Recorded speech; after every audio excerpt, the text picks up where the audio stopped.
Hey guys, so something I've noticed pretty frequently when I'm having conversations with current believers, right? People that are still attending Pentecostal churches, very often they will bring up this idea that the world is getting worse and there's more war, there's more famine, more crime. It's very much this gloom and doom. Everything's winding down to the last great cataclysm. And frankly, it's completely wrong because every study, every statistic that you look at on a global scale, things are getting better. We have less people in poverty. Um, Again, there's situations where there's plenty of people in poverty, but it's not as much as it was 100 years ago or 50 years ago. We have fewer wars in recent times than there has ever been in the history of human civilization. We have more cures for disease now than we've ever had before. So the future is getting better.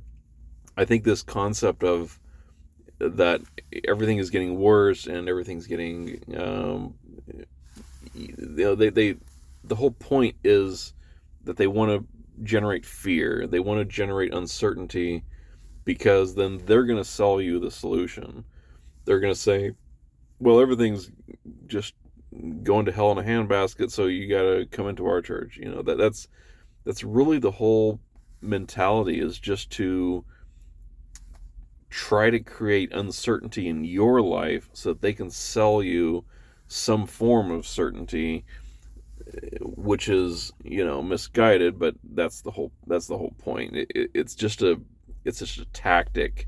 It's a psychological tactic to drive up a desire to walk into their front door, and then they can just pile onto you with the love bombing tactic, and then create this artificial bubble of love and certainty that you retreat every time. You retreat back to this bubble every time that there's a news story that's you know full of gloom and doom.